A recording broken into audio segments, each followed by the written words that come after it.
बरोबर आहे. माझ्या माहितीप्रमाणे 71 लाख जे सुरुवातीला लाडकी बहीण योजनेचा फायदा दिला होता असे 71 त्याच्यापैकी 71 लाख भगिनी आता गळालेल्या आहे, म्हणजे गाळलेल्या आहे.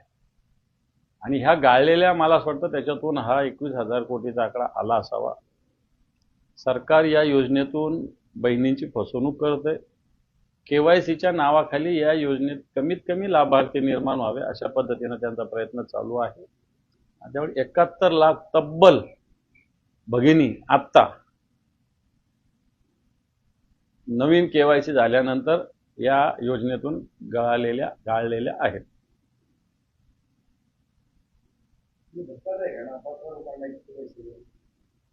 मग सरकारने मतासाठी जो येईल त्याला मंजूर केलं होतं त्याच वेळेस. त्याच्या पात्रतेच्या अटी ठरलेल्या असतानाही त्या न तपासता सरकारने सगळं सरसकट मंजूर केलं. मतदान झालं ते विसरले त्यांना. खरं तर हे 21,000 कोटी संबंधिताकडून वसूल केले पाहिजे सरकारने.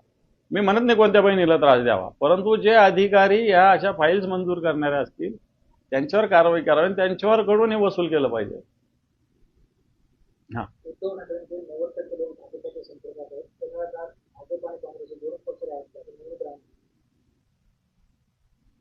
नवनीत राणा आता तिच्यावर काय बोलायचं. नवनीत राणा कोणत्या एवढ्या फार राजकीय नेत्या मोठ्या देशाच्या एका राज्याच्या मला माहिती नाही. निवडणूक आयोगाला पाठवलेल्या पत्रात सुमित्रा पवार यांच्याकडून 2 पदाचा उल्लेख करण्यात आला. अध्यक्ष म्हणून स्वतः सुमित्रा पवार खजिनदार म्हणून गरजेचा उल्लेख आहे. आता शेतकऱ्यांनी खजिनदार नावापुढे कोणताही उल्लेख नाही. मात्र आता सगळी कार्यालयामध्ये भरपूर काही नाही अशी माहिती पार्थ पवार त्यांच्या पक्षाचा अंतर्गत विषय आहे तो. कोण कार्याध्यक्ष असो आणि कोण खजिनदार असो त्यांचं ते ठरवतील.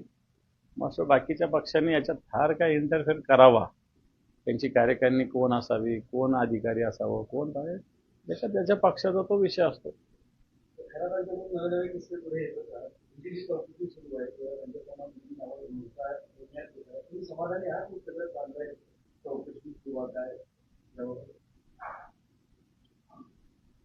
खरं तर खरा दोषी आहेच, पण एकटा माणूस एवढ्या सगळ्या गोष्टी करू शकत नाही असं मला वाटतं. त्याच्यामुळे याला मदत करणारे जे कोणी राजकीय अराजकीय अधिकारी पदाधिकारी असतील त्या सगळ्या लोकांना या सगळ्या चौकशीच्या कक्षेत आणलं पाहिजे.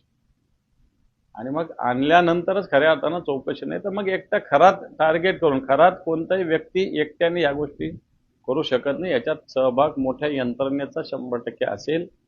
मग ते अधिकारी असतील, राजकीय असतील किंवा अराजकीय असतील, यांना सुद्धा या सगळ्या याच्यात एसआयटीनं चौकशीत समोर आणलं पाहिजे. यांच्या सुद्धा चौकशा झाल्या पाहिजे.